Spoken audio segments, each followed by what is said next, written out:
On the coast of Ghana, there is a castle built to trade in gold. Within 100 years, it was trading in people, and the door its prisoners walked through still stands, facing an ocean most of them would never come back from. By the end of this, you will understand how a fortress built for wealth became one of the most efficient human processing machines in history, and why almost nobody outside West Africa learns its name in school. In 1653, Swedish traders raised a small timber lodge on this stretch of coast to buy gold, ivory, and timber from local Fante merchants. Gold was the original business. The coastline nearby was even named the Gold Coast because of it. For decades, this was a straightforward commercial relationship. European traders wanted what West African kingdoms had, and West African merchants controlled the terms of access inland. That balance of power is easy to forget once you know how this story ends. Early trading logs describe European agents as guests, dependent on local goodwill, local guides, and local knowledge of the interior. The lodge itself was small, more warehouse than fortress, because nobody in 1653 was planning for what this coastline would become. The lodge changed hands fast. The Danes took it, then the Dutch. Then, in 1664, the British seized it by force and began turning timber into stone. Each transfer of ownership came with an upgrade in defense. Wooden walls became stone.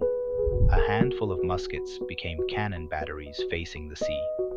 This wasn't paranoia about rival Europeans alone. It was the architecture of a business that was about to change shape entirely. What they built was not just a trading post. It was a castle with cannon batteries facing the sea, walls 3 feet thick, and a courtyard built to control movement. Engineers laid it out with the same logic you'd use for a fortress under siege, except the people it was eventually built to contain weren't enemy soldiers. On the surface, it looked like colonial infrastructure, official, administrative, almost bureaucratic in its design. Underneath it, literally underneath, they carved something else entirely.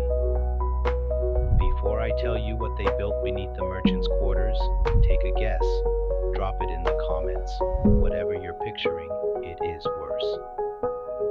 Beneath the officers' clean stone floors and ocean view apartments, the British carved a network of dungeons directly into the rock.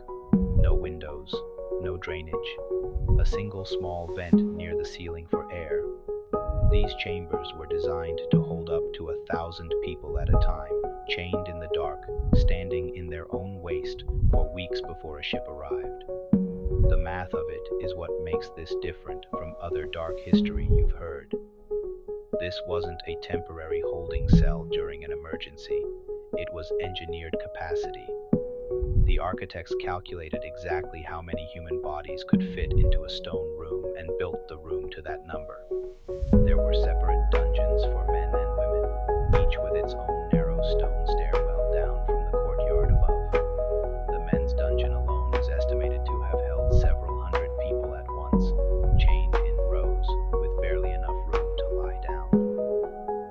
Archaeologists who have studied the floor of these chambers found something that stops most visitors mid-sentence. The stone itself has been altered by centuries of human waste and bodily fluids soaking into it, hardened into the surface.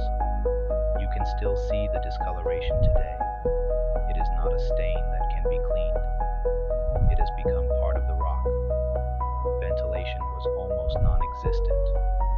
A single small opening near the ceiling let in a sliver of outside air and a sliver of light. Everything else was total darkness, for weeks, sometimes months, depending on how long it took a ship to arrive and fill its quota. Survivors who later gave testimony described losing track of day and night entirely inside these rooms. Here is where it gets stranger and worse. Directly above these dungeons, the British built comfortable living quarters for the governor and his officers. Large windows facing the ocean breeze. A chapel where officers attended services on Sunday mornings. A dining hall with imported furniture shipped from England. Some officers kept African women as forced concubines in rooms literally one floor above the chained women below them, sometimes women taken from the very same dungeons. The distance between comfort and horror in this building was the thickness of a stone ceiling, and the men living above knew exactly what that ceiling was hiding because they walked past the stairwell down to it every day. Visitors touring the castle today often describe this juxtaposition as the most disturbing part of the entire structure. It's not the darkness of the dungeon alone.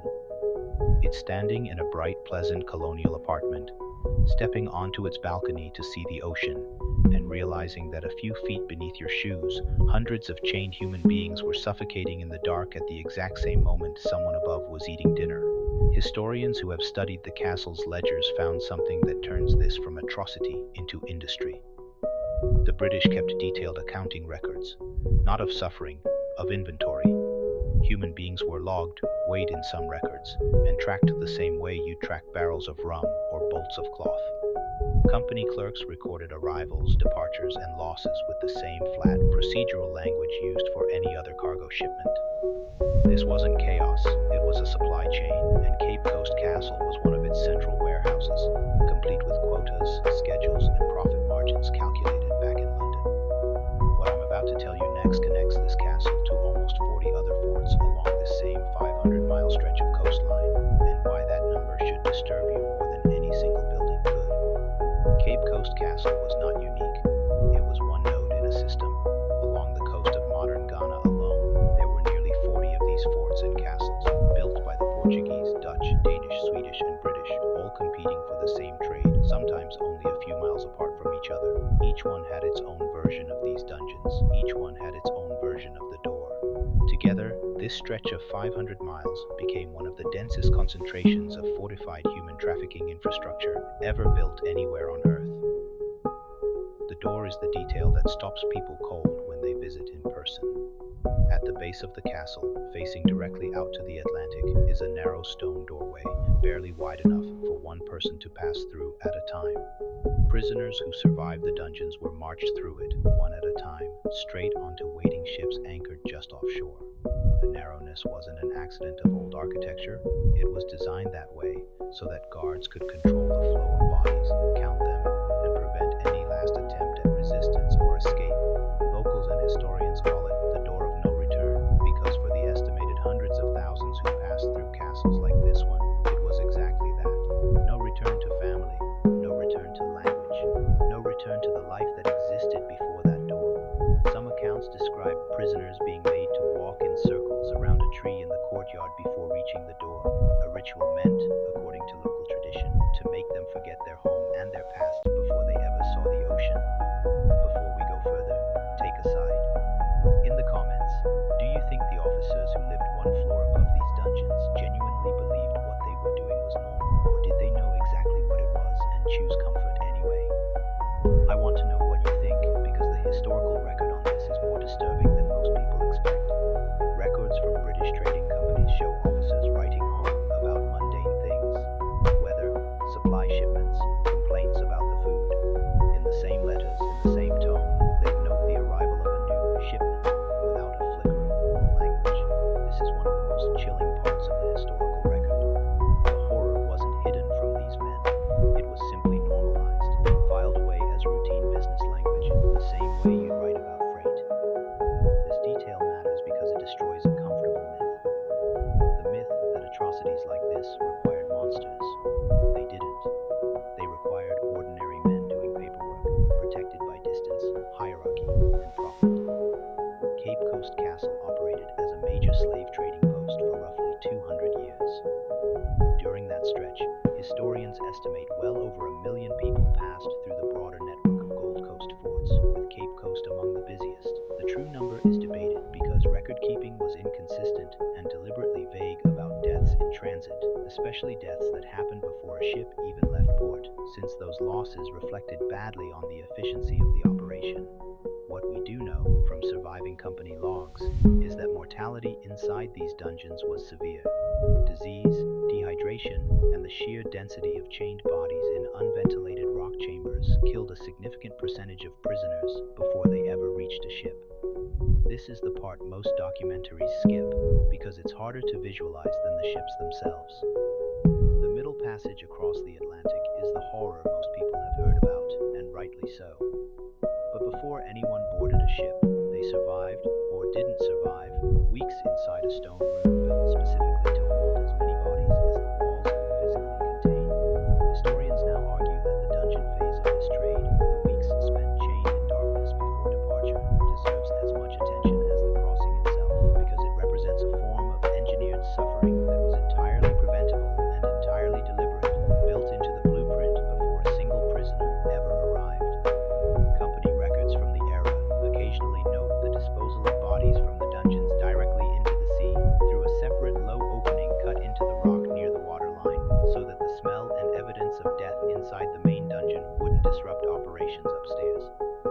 This detail alone tells you everything about how thoroughly death had been absorbed into the logistics of the place. It wasn't a tragedy to be mourned. It was a loss to be routed around. Here's a detail that connects directly to something happening right now, which is why this story isn't just history. In 1957, when Ghana became the first African nation to gain independence from colonial rule, Cape Coast Castle briefly became a government building. It later became a UNESCO World Heritage Site, not despite its history, but because of it. The castle is now deliberately preserved exactly as it was, dungeons included, as a monument to what happened there. Every year, descendants of enslaved Africans, many from the United States, the Caribbean, and Brazil, travel to Cape Coast specifically to walk through that door themselves, from the ocean side back into the castle. It has become one of the most significant sites of what's now called reverse pilgrimage, people retracing a journey their ancestors were forced to make in the opposite direction by choice. This is where the story turns from tragedy into something more complicated. Local Fante, Ashanti, and other West African merchants were not passive victims of this system. Some kingdoms and traders actively participated, capturing rivals in regional conflicts and selling them to European buyers at these very castles. This is a part of the history that African historians themselves have pushed to include, because a full accounting of Cape Coast Castle requires admitting the trade required willing partners on both sides of that door, even as European powers built and profited from the infrastructure and controlled the terms. This complexity doesn't soften the horror. If anything, it deepens it. It shows how thoroughly the profit motive corrupted an entire regional economy, turning warfare and captivity into a commodity chain that stretched from inland kingdoms to a stone door on the Atlantic coast. So why don't more people know this castle's name? Part of the answer is simple.